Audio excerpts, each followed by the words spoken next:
Hello guys, अभी मैं CPC ही पढ़ रही थी और मेरे को एकदम से याद आया कि मेरे कई फ्रेंड्स आजकल एक बहुत फेमस रियलिटी शो देख रहे हैं और उसमें एक बहुत वियर्ड सिचुएशन में तीन लोग थे। जैसे कि एक पर्सन है, उसकी टू वाइफ्स हैं और मेरे कई फ्रेंड्स पूछते हैं कि इस मैरिज की क्या लीगैलिटी है। एंड आई नो कि इस टॉपिक पे ऑलरेडी काफ़ी सारा कंटेंट सोशल मीडिया पे अवेलेबल है, सबके अपने ओपिनियंस हैं। पर मैं आपको जो चीज़ बता रही हूँ वो प्रॉपर लॉ है, ना मैं उन लोगों के नाम लूँगी और ना मैं जो उनकी कंट्रोवर्सीज़ हैं उसके जो फैक्ट्स हैं, रादर मैं कहूँगी सपोजिड फैक्ट्स हैं, उनको रेफ़र करूँगी। मैं बस आप लोगों को एक बेसिक लॉ इस टॉपिक पे समझाना चाहूँगी। So Indian law, please excuse me for my handwriting. So the Indian law on marriages largely personal law based है। सो पर्सनल लॉ से हमारा मतलब है एक पर्सन के रिलीजन पे डिपेंड करता है। एज इन, अगर एक हिंदू है तो उसका हिंदू मैरिज एक्ट के हिसाब से उसकी शादी होगी। मुस्लिम है तो जो मुस्लिम पर्सनल लॉ है, उनका ट्रेडिशनल लॉ है, उसके हिसाब से होगी। क्रिश्चियन है तो उनका इंडियन मैरिज एक्ट है, and so on and so fourth. Sikhs के लिए आनंद करेज एक्ट है। बाकी सिख्स और जैन्स और कुछ ऐसे सेक्ट्स, रिलीजन्स जो कि हिंदुज़म से डिराइव हुए हैं या उसके सेक्ट्स रहे हैं कभी, तो उनको भी हम हिंदू मैरिज एक्ट में ही मानते हैं। तो पर्सनल लॉज के अंडर मैरिजेस होती हैं। पर्सनल लॉज के अलावा एक हम पे स्पेशल मैरिज एक्ट है, special marriage act. So special marriage act उन मैरिजेस से डील करता है जिसमें religion of spouses is different.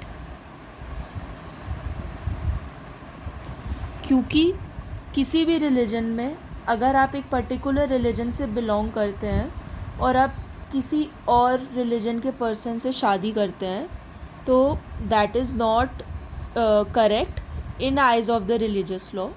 तो ऐसी मैरिजेस की वैलिडिटी के लिए we have the special marriage act.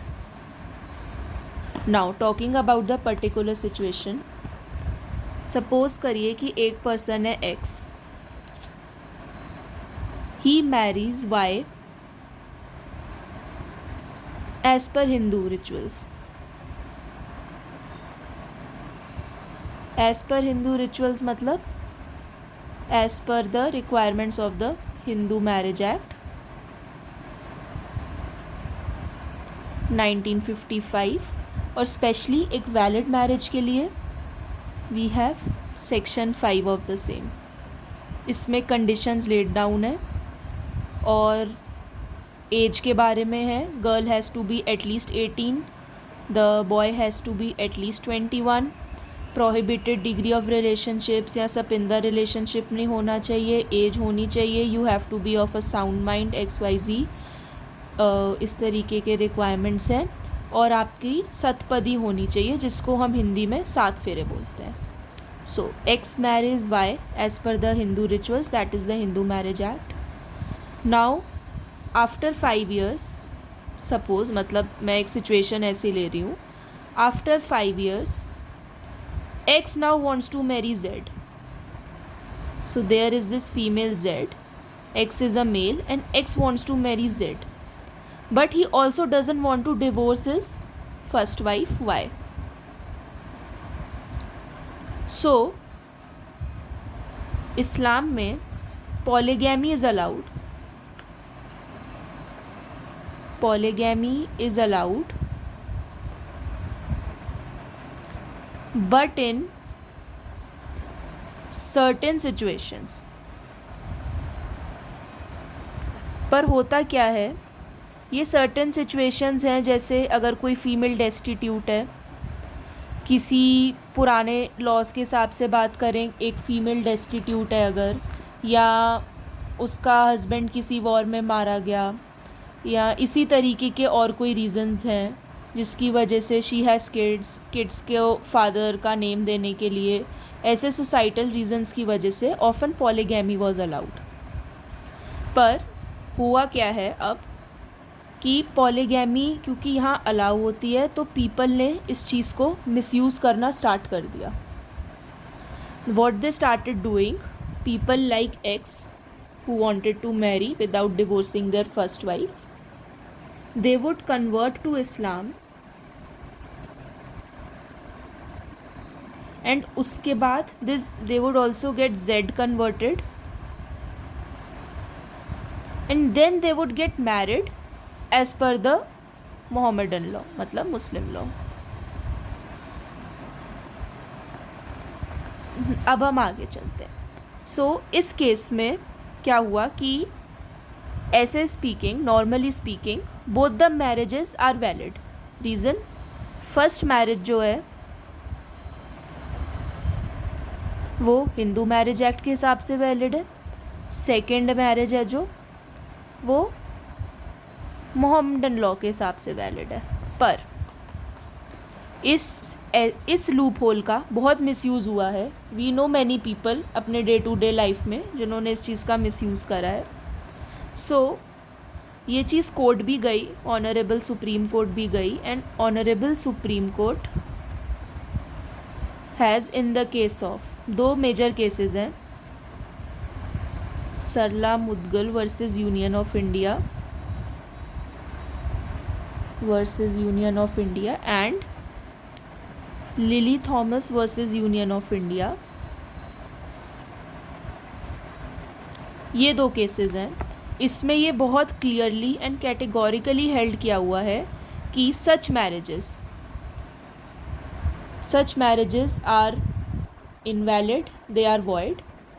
Reason being, जो फर्स्ट मैरिज है, मैं बहुत आपको ब्रीफ में बता रही हूँ, लॉ बता रही हूँ, I am not commenting upon the judgments की जो डिटेल्ड इंटरप्रिटेशंस हैं उसके लिए जजमेंट्स पढ़ना पड़ेगा। नहीं तो अगर आप लोग कहेंगे मैं कभी जजमेंट पे एक डिटेल वीडियो ज़रूर बनाऊँगी। तो जो फर्स्ट मैरिज है, it is as per the Hindu marriage act, right. So you married, X married Y as a Hindu and he converted solely to exploit this particular loophole of polygamy, converted solely for polygamy and not for his love for this particular religion. So ऐसे wrongful conversions को stop करने के लिए, religion की disrespect को stop करने के लिए, इन सब चीज़ों को रोकने के लिए, it was categorically held in these two cases that such marriages are wrongful. If X wants to marry Z, he has to divorce Y as per the Hindu Marriage Act provisions, section 13A, 13B, whatever might be applicable in the case. So अब सबसे important बात कि suppose करिए अब उस बंदे ने कर ली शादी XYZ में, तो फिर अब हम आगे क्या लीगल पोजीशन है ऐसी मैरिजेस की। तो Z की जो मैरिज है एक्स से, वो तो वॉइड है ही है, पर अब इस सिचुएशन में दो लोग इन्वॉल्व हो गए, वाई बी, Z B.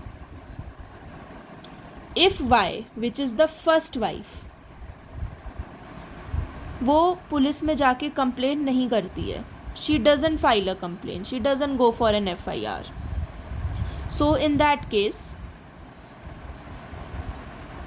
X and Z can obviously live together if Y का कंसेंट है। लीगल कंसेंट नहीं है। लीगल कंसेंट हो अगर सपोज़ एक लेडी अपने हस्बैंड को अलाउ कर दे कि okay you go and get married with somebody else, I am also okay with it, that is bullshit, that is wrong. Basically in simpler words, that is not something which is of any validity in the eyes of law. The consent of first wife in any religion is invalid. But since bigamy, what is bigamy? Having two spouses at the same time. Having two spouses. Since having two spouses at the same time is an offence but it is a non cognizable offence. अब non cognizable offence का क्या मतलब होता है? Non cognizable offence वो ऑफेंस होता है जिस केस में अगर विक्टिम या उसके कुछ लिमिटेड क्लास ऑफ रिलेटिव्स अगर कंप्लेन नहीं करते हैं तो उस पर्टिकुलर ऑफेंस पे क्रिमिनल प्रोसीडिंग्स नहीं इनिशिएट होंगी। तो इस केस में अगर वाई या वाई के रिलेटिव्स बाइगैमी के प्रोविजंस जो हैं हमारे अर्स्टवाइल आईपीसी या फिर आपके भारतीय न्याय संहिता में जो प्रोविजंस हैं उनके अंडर बाइगैमी के लिए प्रोसीडिंग्स नहीं इनिशिएट करेगी तो कोई फ़र्क नहीं पड़ेगा। एंड लोग कहते हैं कि फिर प्रॉपर्टी राइट्स और बच्चों के राइट्स का क्या, उनके आगे जाके इश्यूज़ आएंगे। तो वो बात की बात है। इन सब चीज़ों में ऑनेस्टली स्पीकिंग सोसाइटल रोल बहुत एक इम्पॉर्टेंट चीज़ हो जाती है। जो लॉ है वो कभी कभी एक जगह पे लिमिट हो जाता है, काफ़ी बार सोसाइटी की एक्सेप्टेंस की बात होती है। तो ऐसे ही इन्हीं तरीक़ों से लोग अपने पर्सनल फ़ायदों के लिए लॉज को, रिलीजन को एक्सप्लॉइट करते हैं। तो ये आज मैंने एक बहुत सिंपल और वेल नोन टॉपिक उठाया था गाइस डिस्कस करने के लिए, और ऐसे ही आप मेरे को ज़रूर बताइएगा कि मैं कौन से टॉपिक्स आप लोगों को समझाऊं और उनके बारे में मैं डिस्कस करूं ताकि हम सबका फ़ायदा हो, मेरी भी नॉलेज बढ़े, आपकी भी नॉलेज बढ़े। बाकी इस इशू पे आप लोगों को क्या ओपिनियंस हैं प्लीज़ ज़रूर कमेंट करिएगा, और मेरी वीडियो कैसी लगी ज़रूर बताइएगा। And thank you so much, and please do like and subscribe my channel. Thank you so much.